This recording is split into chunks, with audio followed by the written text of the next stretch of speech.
আপনাকে এই পৃথিবীতে পাঠিয়েছেন চিরদিন থাকার জন্যে নয়, কিছুদিন থাকার জন্যে।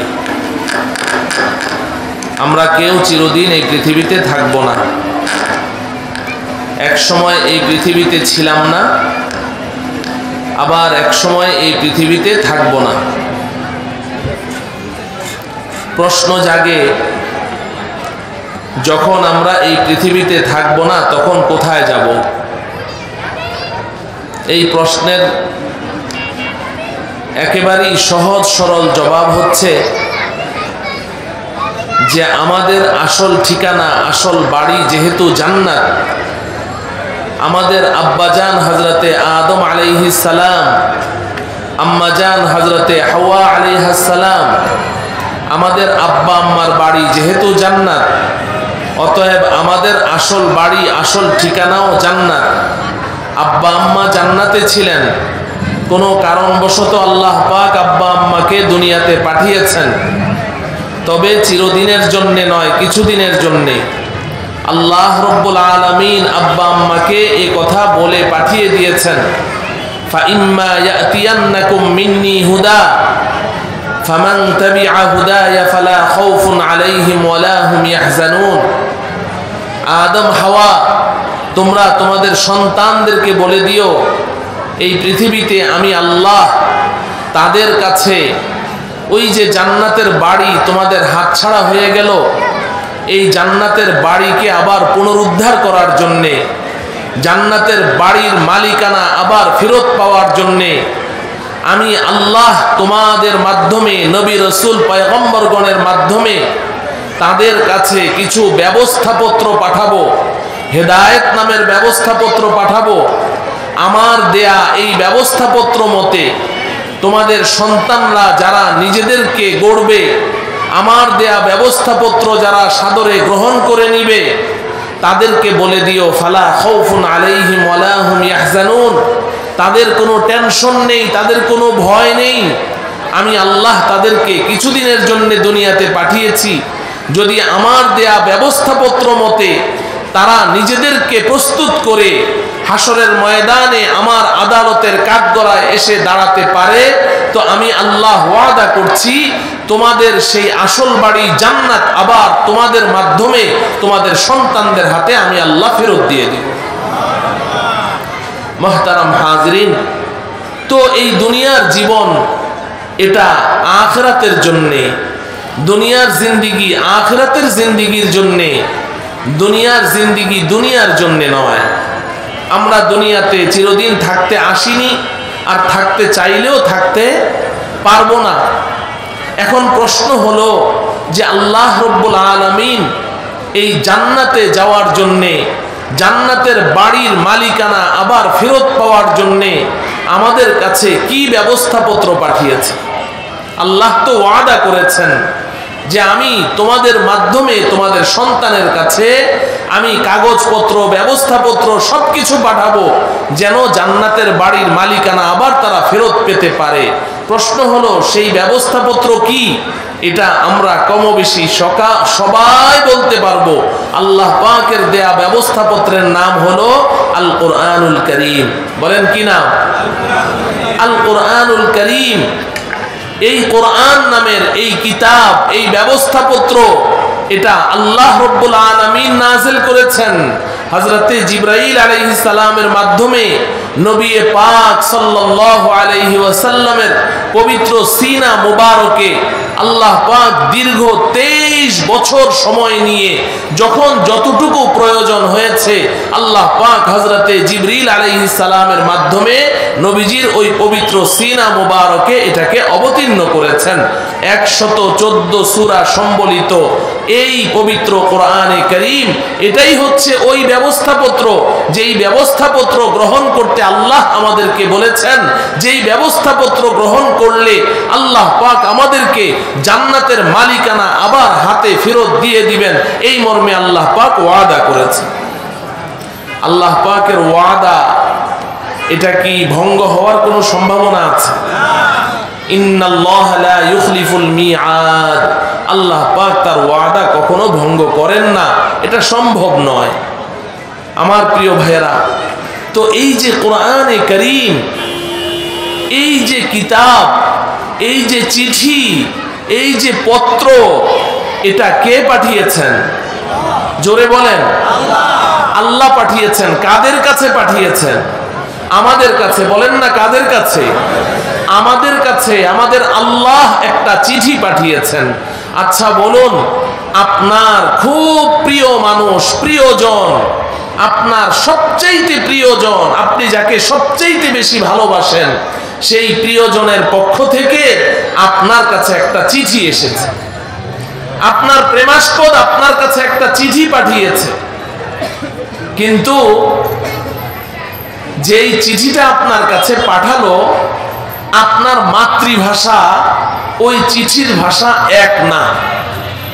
ধরুন চিঠিটা ইংরেজিতে পাঠিয়েছে, কিংবা আরবি ভাষায় পাঠিয়েছে, কিংবা ফার্সি ভাষায় পাঠিয়েছে, ভিন্ন কোনো ভাষায় আপনার প্রিয় বন্ধু আপনার কাছে একটা চিঠি পাঠিয়েছে। আপনি এই চিঠিটা কি করবেন? আপনারা কি আমার দিকে তাকিয়ে আছেন? আমি বুঝতে পারছি না কোন দিকে তাকিয়ে আছেন। আমার দিকে তো? আমার কথা শুনছেন তো? আচ্ছা, তো আপনার বন্ধু যে আপনার কাছে চিঠিটা পাঠালো, এই চিঠিটা আপনি কি করবেন? এই চিঠিটা আসার পরে এই চিঠিটাকে আপনি খামের ভেতর থেকে বের করবেন না, সুন্দর করে আতর, গোলাপ, চন্দন, সুগন্ধি, সেন্ট মেখে এরপরে সুন্দর করে আপনার শোকেসে সাজিয়ে রাখবেন। এমন করবেন কি? কি করবেন? চিঠিটা পড়তে চেষ্টা করবেন, তাই না? আচ্ছা, তো আপনার যেই ভাষা, চিঠির ভাষা তো এক না। এখন আপনার বন্ধু পাঠিয়েছে চিঠি, আপনি এখন কি করবেন? যে এই ভাষা বুঝে তার কাছে যাবেন কি যাবেন না? গিয়ে বলবেন যে ভাই, আমার বন্ধু আমার এই চিঠিটা পাঠিয়েছে, এই চিঠিতে কি লেখা আছে আমাকে তাড়াতাড়ি বলো। আপনি পেরেশান হয়ে যাবেন না?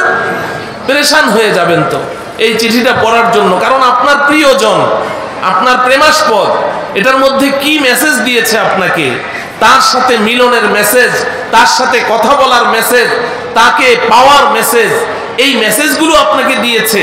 কোন পথ অবলম্বন করলে আপনি আপনার বন্ধুর সাক্ষাৎ পাবেন, কোন পথ অবলম্বন করলে আপনার প্রেমাস্পদ আপনার হবে, এই কথাগুলো চিঠিতে নিশ্চয়ই লেখা আছে। আপনি এই ধারণা করে আপনি এদিক সেদিক দৌড়াবেন। ভালো ইংরেজি কে বুঝে তার কাছে যাবেন, ফার্সি ভাষায় হলে ভালো ফার্সি কে বুঝে তার কাছে গিয়ে এই চিঠিটা তার কাছ থেকে পড়িয়ে নেবেন, তার কাছ থেকে অনুবাদ করে এটাকে বুঝতে চেষ্টা করবেন কি করবেন না? হ্যাঁ, এটাই তো স্বাভাবিক। ও আমার প্রিয় ভাইয়েরা, কিন্তু বড় দুঃখজনক, বড় আফসোস যে আমাদের সবচেয়ে বড় প্রেমাস্পদকে, এ কথা কি মনে প্রাণে বিশ্বাস করেন? সবচেয়ে বেশি আল্লাহকে ভালোবাসেন? আল্লাহকে সবচেয়ে বেশি ভালো না বাসলে ঈমান নাই। তো আমার সবচেয়ে বড় প্রেমাস্পদ আল্লাহ, তিনি আমার কাছে একটা চিঠি পাঠিয়েছেন। চিঠির ভাষা আমার ভাষা এক নয়, আমার মাতৃভাষা বাংলা, চিঠির ভাষা আরবি।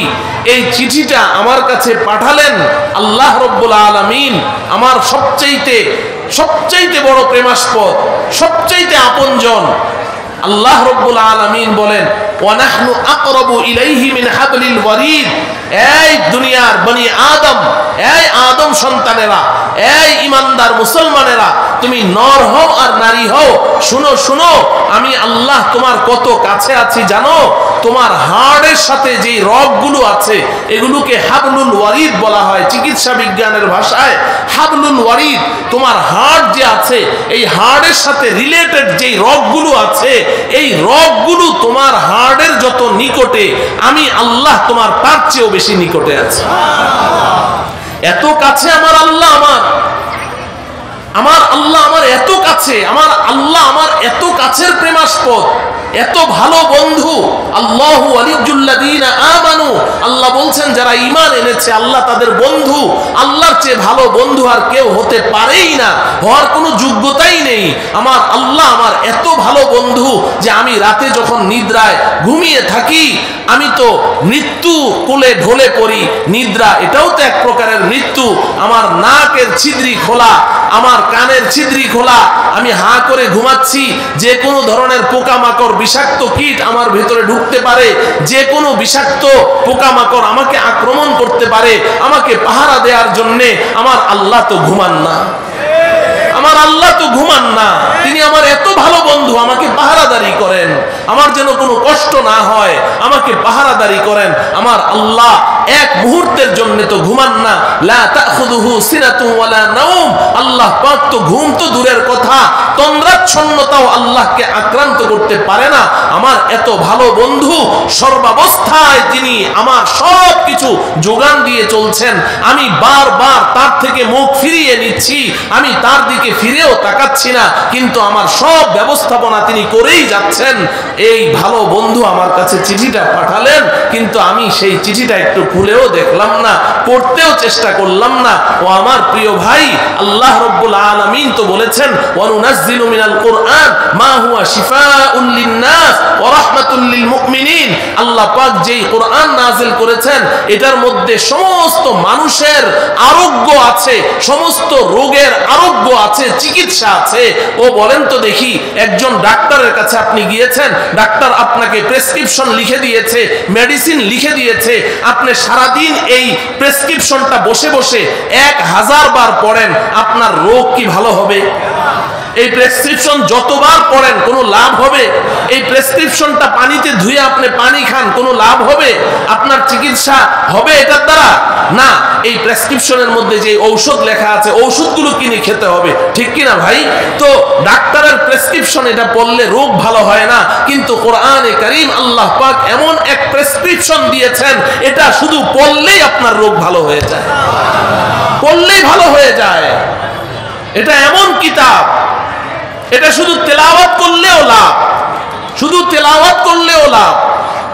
নবীজি সাল্লাল্লাহু আলাইহি ওয়াসাল্লাম ইরশাদ করেন, মান ক্বারাআ হারফাম মিন কিতাবিল্লাহ ফালাহু হাসানা ওয়াল হাসানাতু বিআশরি আমসালিহা।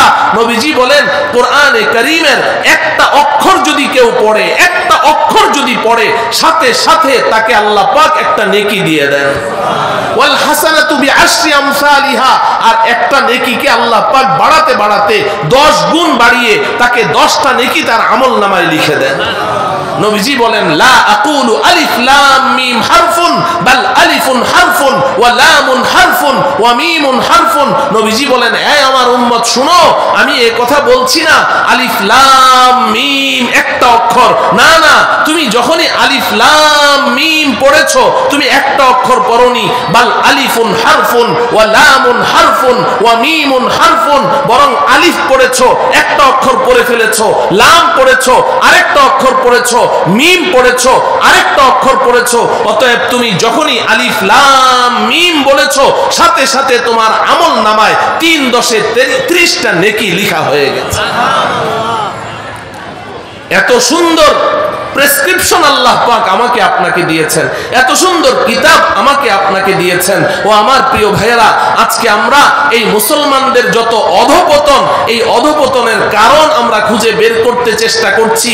মুসলমানরা গোটা পৃথিবীতে কেন মার খায়, অমুসলিমদের হাতে কেন মার খায়?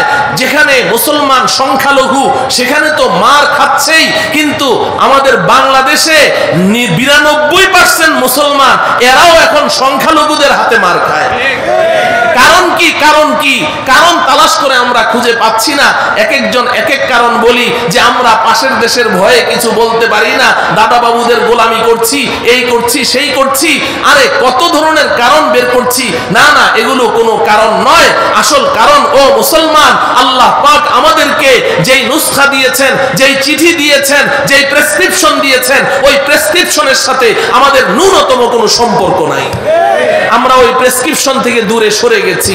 দারুল উলুম দেওবন্দের সর্বপ্রথম ছাত্র শাইখুল হিন্দ মাহমুদ হাসান দেওবন্দি রহমতুল্লাহি আলাইহি, ওনাকে সেই ব্রিটিশরা, ইস্ট ইন্ডিয়া কোম্পানি, ইংরেজরা, তারা এই শাইখুল হিন্দ রহমতুল্লাহি আলাইহিকে মালটার দ্বীপে বন্দী করে রেখেছে ইংরেজদের বিরোধিতা করার কারণে।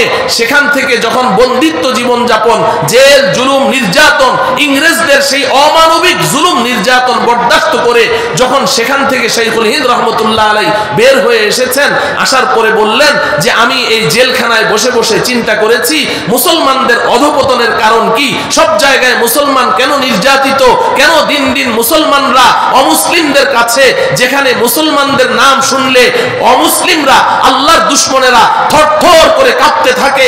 আরে আমাদের পয়গম্বর রহমতের রাসূল, তিনি বলেন নুসিরতু বির-রু'বি মাসিরাতা শাহরিন, আরে আমি রহমতের রাসূল ঠিক, আমি দয়ার রাসূল ঠিক, কিন্তু আমার দুশমনেরা, যখন আমি জিহাদের ময়দানে বের হই, আমার দুশমন এক মাসের পথ দূরে থাকতেই আমার ভীতি তাদের অন্তরের মধ্যে এমন ভাবে প্রভাব বিস্তার করে, এক মাসের পথ দূরে থাকতেই তারা থরথর করে কাঁপতে থাকে।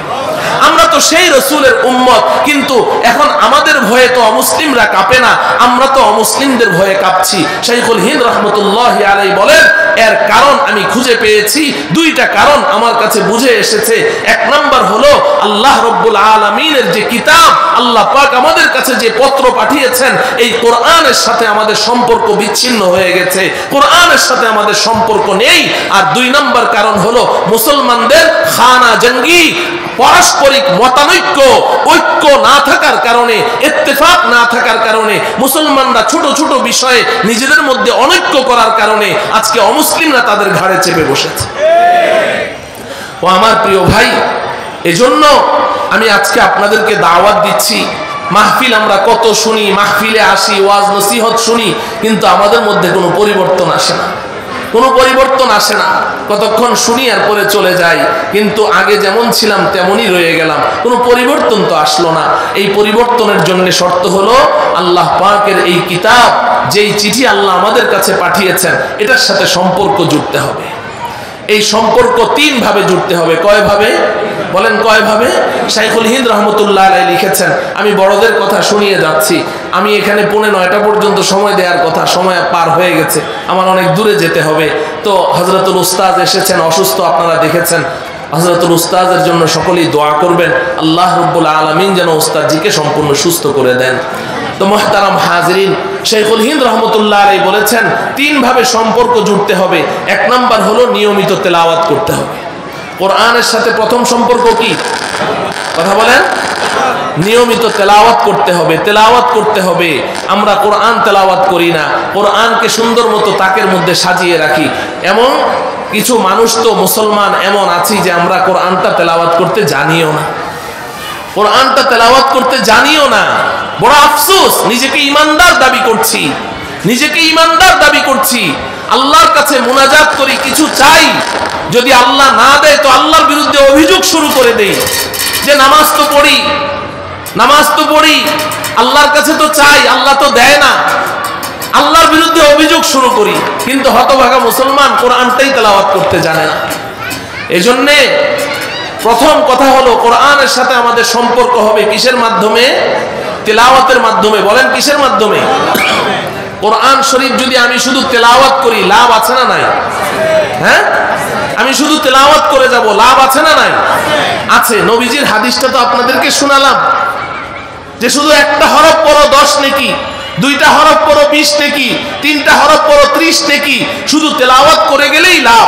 এখানে আমি অর্থ বুঝি আর না বুঝি শুধু তেলাওয়াত করলাম, লাভ আছে না নাই? অতএব যদি কেউ এই কথা বলে যে না, অর্থ না বুঝে শুধু তেলাওয়াত করলে কোনো লাভ নাই, লাভ তো নাই, বরং শুধু তেলাওয়াত করলে গুনাহ হবে, তার কথাটা কি সঠিক? হ্যাঁ, এমন কথা কেউ বললে তার কথা কি মানা যাবে? তার কথা মানা যাবে না। কোরআন শরীফ তেলাওয়াত করলেই লাভ, না বুঝে পড়লেও লাভ। যদি যারা এই কথার প্রচার করছে যে না কোরআন শরীফ অর্থ না বুঝে তেলাওয়াত করলে লাভ তো দূরের কথা, উল্টা গুনাহ হবে, আমরা মনে করি তারা ইহুদি খ্রিস্টানদের দ্বারা প্রভাবিত। কারণ হেফজখানার ছাত্রদেরকে যে পাগড়ি দিলেন, এতগুলো ছাত্রকে 30 পারা কোরআনের হাফেজ হলো, মাথায় পাগড়ি বেঁধে দিলেন, এরা এতদিন পর্যন্ত গুনাহ করেছে? এরা কি অর্থ বুঝেছে? অর্থ বুঝে পড়েছে? তাহলে অর্থ বুঝা ছাড়াই তো তারা কোরআন তেলাওয়াত করলো, হাফেজ হলো। যদি গুনার কাজই করে থাকবে তাহলে মাথায় পাগড়ি পেঁচাইলেন কেন? গুনাহের পুরস্কার দিলেন? আমাদের ছাত্র হাফেজ সালেহ আহমদ তাকরিম, মুআজ মাহমুদরা, তারা যে সারা বিশ্বের শত শত দেশকে পরাজিত করে এই যে সারা বাংলাদেশের মুখকে উজ্জ্বল করলো, তারা যে পুরস্কার নিয়ে আসলো, গুনাহ করেছে? তাইলে তেলাওয়াত কি অর্থ বুঝে না করলে গুনাহ হবে? না। যে এই কথা বলবে সে পথভ্রষ্ট। সে কি? তার অনুসরণ করা যাবে না। এজন্য তেলাওয়াত করতে থাকতে হবে, তেলাওয়াত করতে থাকতে হবে। তেলাওয়াত করলেই 10 নেকি পাওয়া যাবে প্রত্যেক হরফে। করব তো ইনশাআল্লাহ। কোরআনের সাথে দ্বিতীয় সম্পর্ক হলো কোরআনের অর্থ বুঝার চেষ্টা করতে হবে। কোরআনের অর্থ বুঝার চেষ্টা করতে হবে। আমার আল্লাহ এই কোরআনটা শুধু তেলাওয়াতের জন্য পাঠাননি, যদিও তেলাওয়াত করলেও লাভ, কিন্তু শুধু তেলাওয়াত করে ক্ষান্ত থাকলে হবে না, এটার অর্থ বুঝতে চেষ্টা করতে হবে, ঠিক কি না? এখন কোরআনের অর্থ আমি কেমনে বুঝবো? আমি তো আলেম না, আমি জেনারেল শিক্ষিত, আমি ডাক্তার, প্রফেসর, ইঞ্জিনিয়ার। কোরআনের অর্থ বোঝার জন্য এখন আলহামদুলিল্লাহ আমাদের মাতৃভাষায় কোরআনের অনুবাদ এবং ভালো ভালো গ্রহণযোগ্য তাফসীর আছে। শুধু অনুবাদ পড়া যাবে না, জেনারেল শিক্ষিত ভাইয়েরা, শুধু অনুবাদ পড়া যাবে না, তাহলে কিন্তু আপনাদের সমস্যা হবে, আপনাদের কিন্তু পদস্খলন ঘটবে। শুধু অনুবাদ পড়া যাবে না, তাফসীর সহ পড়তে হবে। কি? তাফসীর সহ পড়তে হবে। তাফসীরে মারিফুল কোরআন পড়েন, তাফসীরে তাওজিহুল কোরআন পড়েন, তাফসীরে ইবনে কাসির পড়েন, এগুলো গ্রহণযোগ্য তাফসীরের কিতাব। তাফসীর সহ অনুবাদ পড়েন। আল্লাহ কি বলেছেন? আপনাকেই তো বলেছেন, আমাকেই তো বলেছেন। আল্লাহ বললেন, আমি সারা জীবন একটুও চিন্তা করলাম না আল্লাহ কি বলেছেন। তাহলে অর্থ বোঝা লাগবে কি লাগবে না? 3 নম্বর সম্পর্ক কোরআনের সাথে আমাদের, সেটা হলো কোরআনে যা আল্লাহ বলেছেন ওই অনুযায়ী আমল করতে হবে। কি করতে হবে? আমল করতে হবে। এই 3 ধরনের সম্পর্ক কোরআনের সাথে আমাদের গড়তে হবে। 1 নম্বর নিয়মিত তেলাওয়াত করতে হবে, 2 নম্বর কোরআনের অর্থ এবং তাফসীর বোঝার চেষ্টা করতে হবে, 3 নম্বর এই কোরআনে আল্লাহ যা বলেছেন সেই অনুযায়ী নিজের জীবন গড়তে হবে। এই 3 ধরনের সম্পর্ক যদি কোরআনের সাথে আমাদের থাকে তো আল্লাহ পাক ওয়াদা করেছেন, ফামান তাবিআ হুদায়া ফালা খাউফুন আলাইহিম ওয়ালা হুম ইয়াহজানুন। আমার এই কোরআনের সাথে এই 3 ধরনের সম্পর্ক যাদের থাকবে তাদের কোনো টেনশন নাই, আমি আল্লাহ তাদের হাতেই জান্নাতের মালিকানা ফেরত দিয়ে দিব। আল্লাহ রাব্বুল আলামিন কোরআনে কারীমের সাথে এই 3 রকমের সম্পর্ক গড়ে আমাদের জীবনটাকে সাজানোর তৌফিক দান করুন। ওয়া সাল্লাল্লাহু তাআলা আলা সাইয়্যিদিনা মুহাম্মদ ওয়া আলা আলিহি ওয়া আসহাবিহি আজমাইন। আসসালামু আলাইকুম ওয়া রাহমাতুল্লাহি ওয়া বারাকাতুহু।